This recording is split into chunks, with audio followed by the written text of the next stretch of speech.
Our programs offer many languages. Please visit suprememastertv.com/schedule.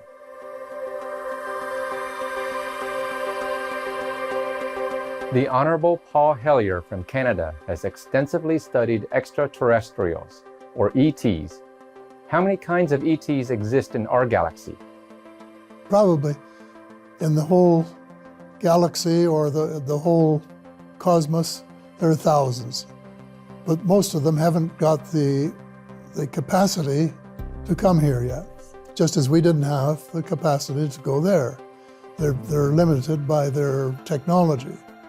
Eventually, perhaps they will have the technology to come in far greater numbers, as we will have or are soon having the technology to visit more planets and so on outside of our own planet. Extraterrestrials are real. Interview with the Honorable Paul Hellyer, part 1 of 2. Watch on to find out more.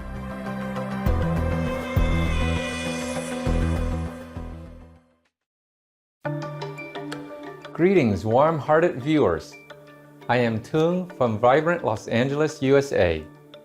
People in my country are grateful for every loving action you do that benefits our Mother Earth. May God bless you. Welcome to part 1 of our 2-part series, Extraterrestrials Are Real. Interview with the Honorable Paul Hellyer.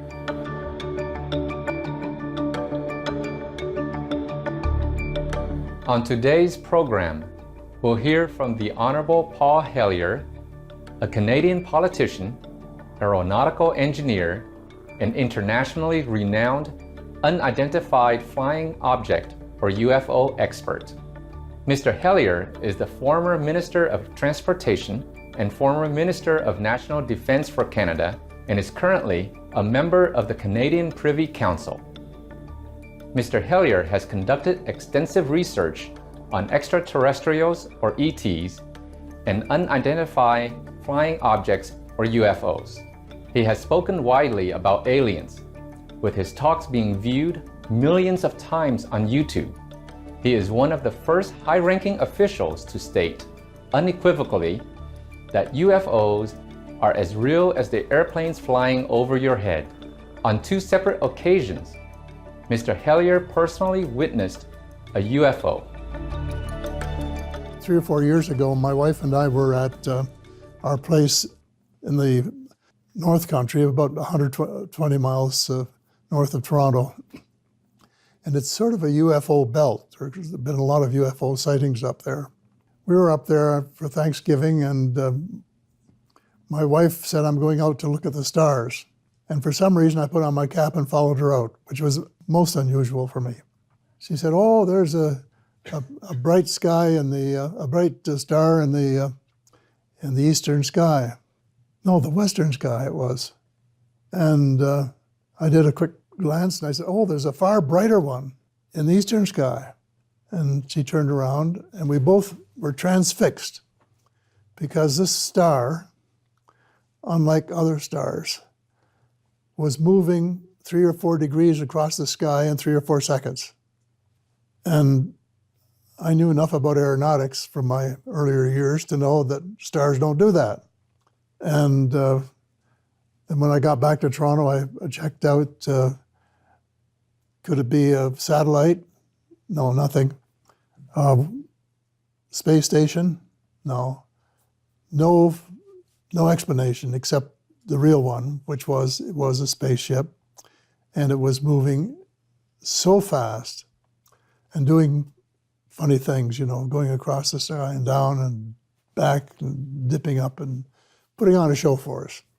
So 2 nights later, I went out and sat on the dock in a proper chair so I could back, and the UFO came back and did another show for me. So I watched for about 20 minutes, and I've seen them.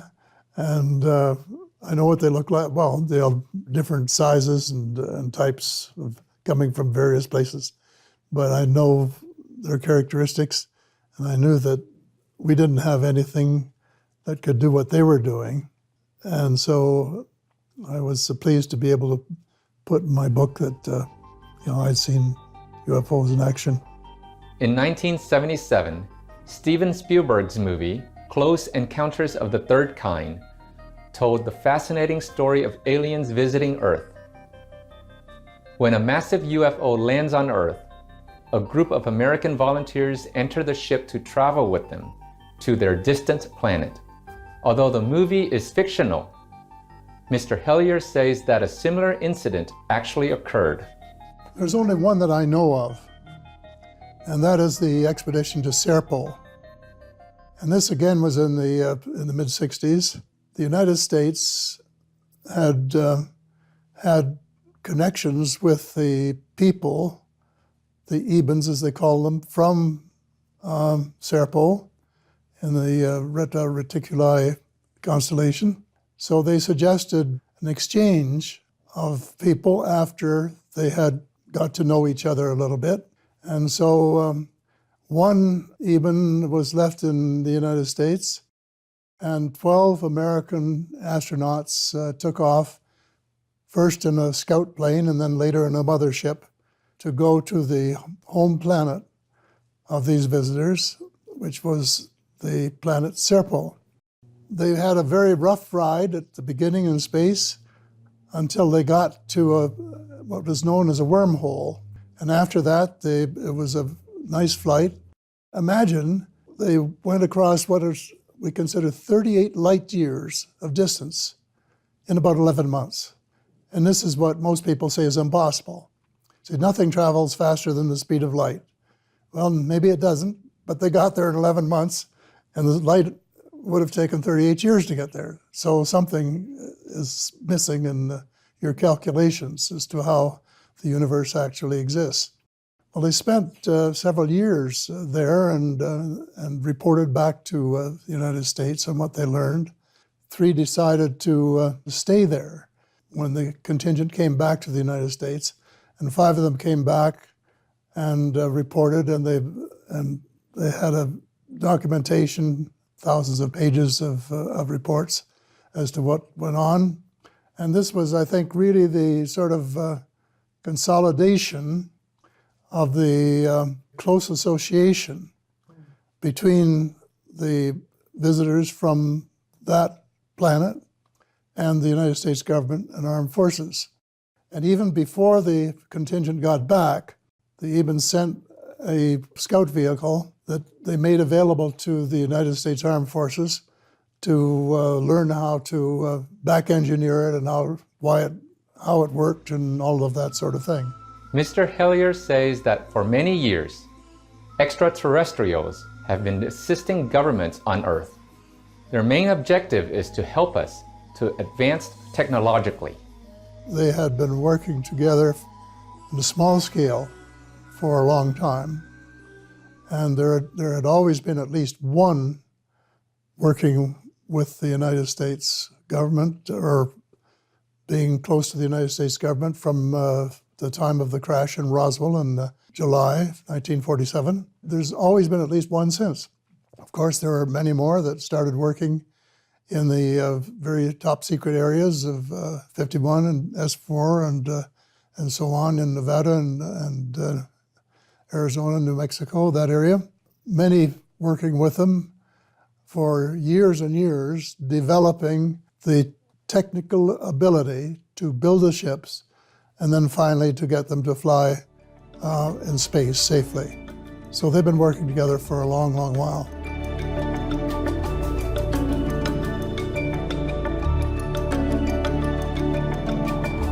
We'll now take a moment to step outside to gaze at the stars and look for UFOs, while we thank the divine for the many wonders in our universe. We'll be right back.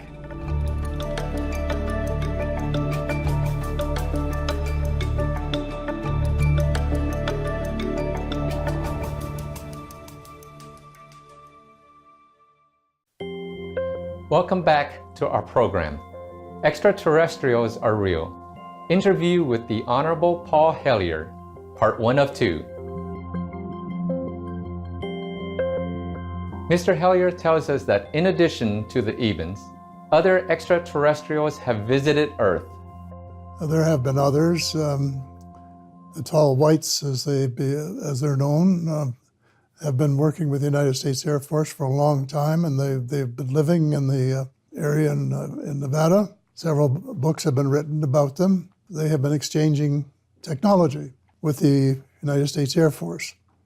And then, of course, the Venusians made contact at least a couple of times, including one early on, a valiant Thor, who worked in the Pentagon for, we're told, 4 years, and who helped the American forces, and who offered us, humankind, a real deal. Said, if you will give up your atomic weapons, we will give you all of the technology for you to have the good life in agriculture, in medicine, and all of these other things. We asked Mr. Hellier how many kinds of ETs exist in our galaxy and what they look like. They're all different. Most of the ones from our galaxy, I am told, look very much like us. Consequently, they're the ones that could be walking down the street and you wouldn't know who they were. You'd walk right past them. You might even say good morning to them or something like that, without knowing that they didn't come from anywhere in the world. England, unless they spoke, and of course you'd know the accent. As far as I know, and this valiant Thor was a handsome man, for example, and he could pass for, anyone. Then you have the Greys, who are the principal group that have been working with the United States. And they're very short, and they're very thin. They have long, skinny arms and legs. They have huge heads and huge eyes. So they're different, but there have to be far more than that. Probably in the whole galaxy or the whole cosmos, there are thousands. But most of them haven't got the capacity to come here yet, just as we didn't have the capacity to go there. They're limited by their technology. Eventually, perhaps they will have the technology to come in far greater numbers, as we will have or are soon having the technology to visit more planets and so on outside of our own planet. For more information on the Honorable Paul Hellier, please visit paulhellierweb.com. Such fascinating revelations. Beloved viewers, thank you for your presence today during part 1 of Extraterrestrials Are Real, interview with the Honorable Paul Hellier. Please join us again on Wednesday, April 24th for the concluding episode of this series. Coming up next is Noble Countries, Noble Citizens, Andorra, Angola, Antigua, and Barbuda, right after noteworthy news. May your hearts be filled with greater love every passing day. Our programs offer many languages. Please visit suprememastertv.com/schedule and suprememastertv.com/ss. Nos programmes offrent plusieurs langues. Veuillez visiter suprememastertv.com/schedule et suprememastertv.com/ss. Nuestros programas ofrecen varios idiomas. Visiten suprememastertv.com/schedule e suprememastertv.com/ss. Nossos programas oferecem vários idiomas. Acesse suprememastertv.com/schedule e suprememastertv.com/ss. हमारे कार्यक्रम पेश किए जाते हैं कई भाषाओं में. कृपया देखें suprememastertv.com/schedule और suprememastertv.com/ss. 我们的节目提供多种语言，请看 suprememastertv.com/schedule 和 suprememastertv.com/ss. Rancangan kami menawarkan banyak bahasa. Sila kunjungi suprememastertv.com/kehadapan-schedule dan suprememastertv.com/kehadapan-ss. برامجنا متوفرة بالعديد من اللغات. يرجى زيارة suprememastertv.com/schedule و suprememastertv.com/ss. Наши программы предлагают много языков. Пожалуйста, посмотрите suprememastertv.com/schedule и suprememastertv.com/ss. Nasze programy oferują wiele języków. Prosimy zobaczyć suprememastertv.com/schedule oraz suprememastertv.com/ss.